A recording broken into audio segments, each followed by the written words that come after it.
Hello, today I'm going to talk to you about FIP, or feline infectious peritonitis.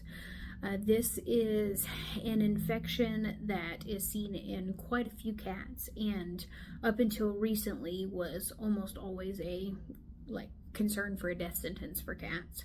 So FIP starts out as feline coronavirus, which is actually a very common and very contagious virus, very different than human coronavirus. But FIP is actually a mutated version of feline coronavirus. So because of that, FIP itself is not technically contagious, but the original coronavirus is contagious. There are two types of FIP. One is called the wet or effusive, and one is called the dry or non-effusive form of FIP.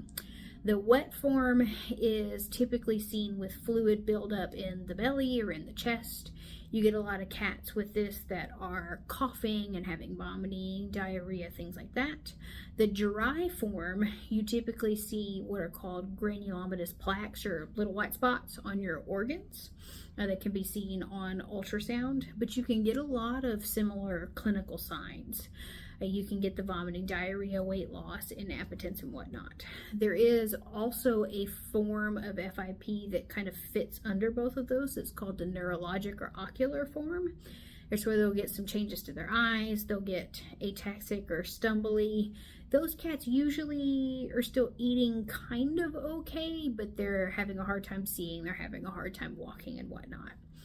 Now, until a couple of years ago, the only real treatment for FIP was a medication that wasn't available in the United States that you could get from some black market sources, and it was a very expensive medication. It came in an oral form and an injectable form.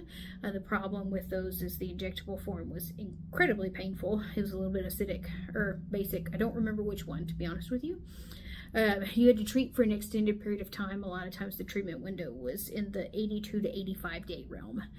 Thankfully, some legalities have changed, and now it can be compounded at compounding pharmacies in the United States.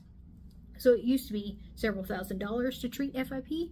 My last FIP patient was an adult, so it was a bigger cat, and I think treatment ended up being about $800. It's still the 80 some odd days to treat them, but the price has gone down, and the treatment does have a decent success rate if you can get them on it before they start having really, really dramatic disease. The problem is the tests for it are not super great. So usually you're kind of semi-using the test, but more going off of clinical signs and what the patient looks like more than anything else to diagnose the disease.